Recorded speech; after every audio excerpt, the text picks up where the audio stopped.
Hi, welcome back. We're getting ready to kick off a series on model-driven generation technologies, MDG. And we're going to be covering a lot over a few episodes to help you create your own tooling for yourself, your shop, or your company that can be used by other stakeholders. So let's get started. Now, this first part is just to kick off the MDG technology series. There's going to be at least 5 parts to this series. We're going to talk about what MDG technologies are, where to get them, what's built in, what is, you can buy them made by other users. These are built in depending on like the TOGAF framework, Zachman, SysML, I think all the way up to 1.5. But when you're getting into the purchasing of licenses, it checks off what's available. So the first version is professional, then corporate, then unified, and then ultimate. So when you're in your Sparx instance, to find MDGs, we're going to go to settings, then we're going to go to options. And in options, we have the ability to go to MDG technologies, and you can make them required or you can disable them. But these are all the MDG technologies that I have available in here, including SysML. Go down here, 1.1 to 1.5.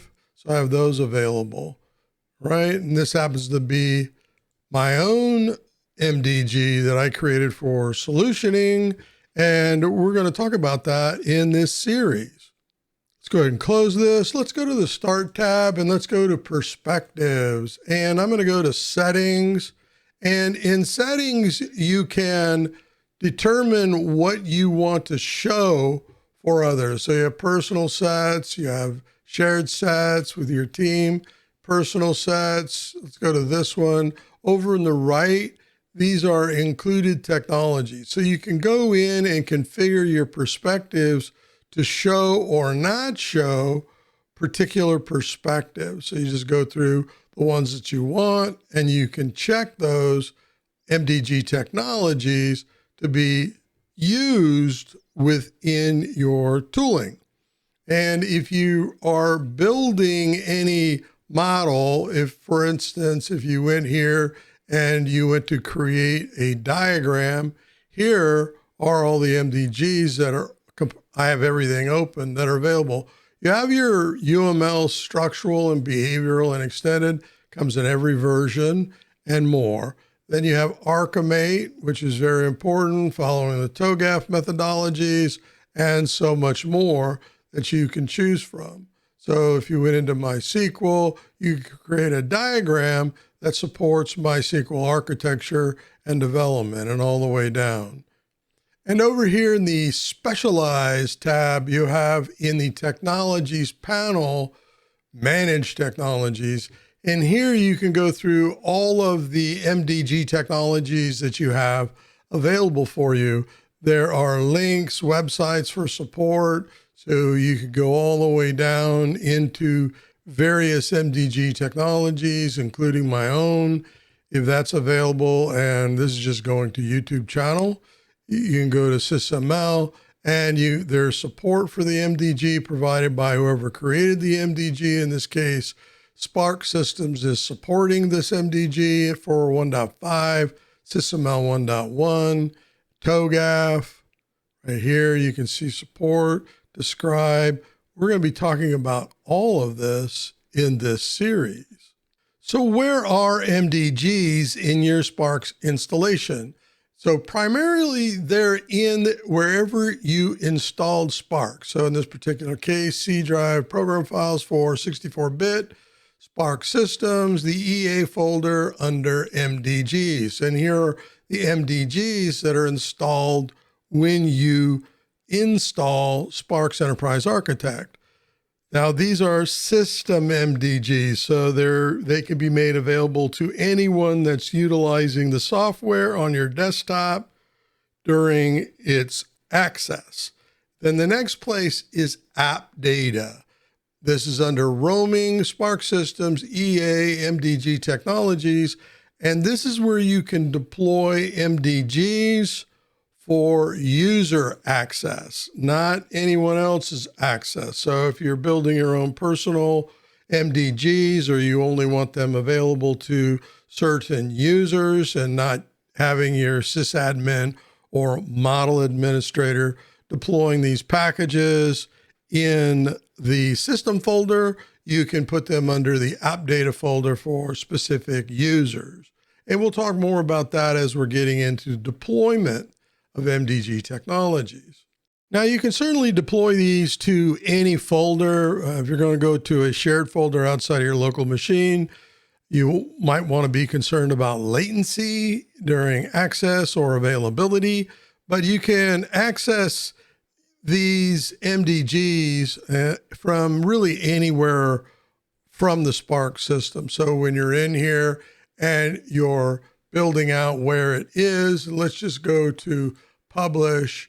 And when you go to generate the MDG, you can access the profiles. And we're going to talk about this in the series where these profiles are as you're building your MDG.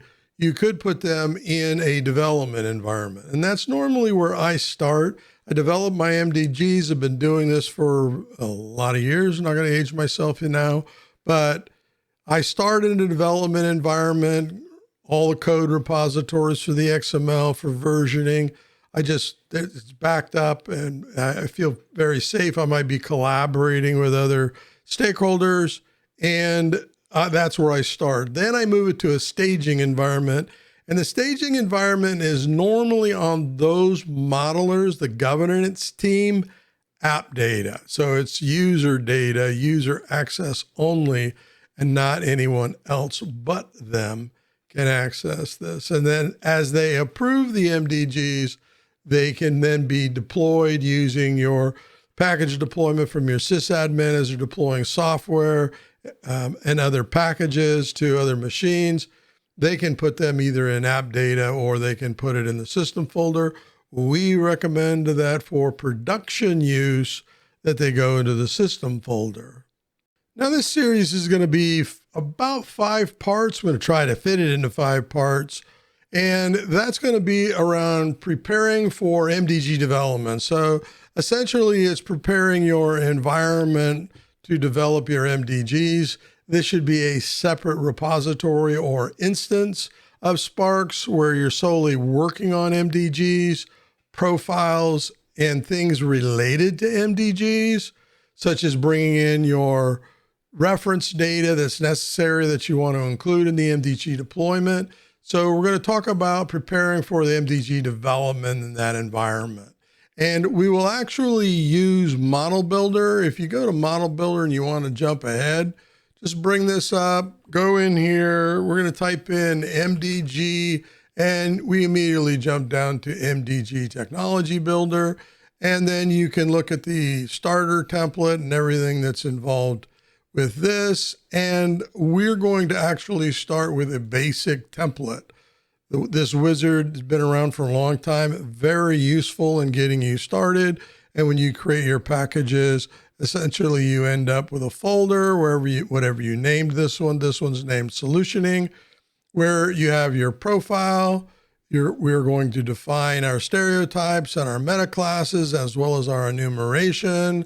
We start developing the profile for our toolbox, and we're going to do a very simple MDG for this series. They can get as complicated as you want, and then you build out your diagram profile that you're going to deploy. So it becomes very easy once you get started and you do the first simple one. You can start creating tooling that helps you manage your productivity in modeling. In and around the 3rd session, I'm going to go to Specialize. We're going to start getting into UML profiles, importing technologies, generating our own MDG technology, and working with the wizards that are available when you're working a technology. So there's a lot of helpers that Sparx provides us for developing our MDGs. In the session following that, we're going to get into distribution. And that's going to be a fun session. It's going to cover a few questions that have been asked over the few months here from others on distribution. And that's basically either one, what your strategy is around your shared folder structure for development. We may get into versioning outside of Sparx, baselining and things like that. And then we're also going to cover reusable asset service, RAS, as a capability provided by Sparx for handling your MDG, as well as any of your modeling technologies. And then we're going to get into governance and versioning post-release, because just like any other code base, you're going to be constantly versioning this, and you're going to want to manage that using the conventions that you have in your development shop. Now, what we're going to do, I have a testing namespace that's right here. Let's go ahead and add a diagram. And from this diagram, I have my own MDG right here. Very simple. This is for demonstration purposes only. It only has one diagram type to choose from. And you can certainly create all sorts of diagram types like activity, use case, state machines, etc. Let's go ahead and create one. So we have a diagram in here, and then what we can do from here, if we don't have the perspective up, if I set the perspective, it makes it a lot easier to get to. But we can go down here, we can pick our perspective, and here's our tooling. This gives us the ability, this is for solution architects to bring in an application, maybe bring in 2 applications, and you can see it's auto naming like Sparx does. We're going to build and bring in a microservice with a shape script. We have our own connection tools, relationship tools. So we'll bring that in so that we can draw relationships between applications as we're modeling. And with this, we're going to have our own tag values. Now, in this case, when you're building an MDG, your tag values are within the properties for the element. So in this case here, I have tag values, reuse, enhance, new. I can come in and say reuse, enhance, new. This is a new microservice. And I can come in and say, this needs to be enhanced to utilize this new microservice. So I can very quickly model, even my associations, the tag values are within the properties. They're not in the tag values section. They're built into your tooling. So this particular association that's right here is new.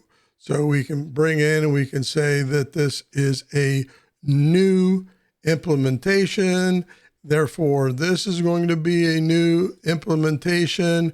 And then I can do other things like bring in legends that you've learned in this channel. And from legends, I can do things like auto coloring and so on. So we can drag and drop a legend in. That auto colors are elements based on whatever the tag value results that you want to drive. So when we're done with this very simple session, we're going to have tooling that does a few things for us, and then we'll just take it from there. All right, can't wait to jump into this series. 5 parts, 5 weeks. I might try to double up on and get this done sooner because there's some other things in our queue I want to get to very quickly.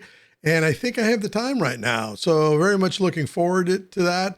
Post any questions or concerns you have down below. Any challenges you have. Do you develop MDG technologies in your shop today? What challenges do you have? And what are you looking for out of this series? I very much want to know that as we're progressing together. So until that next episode, happy modeling.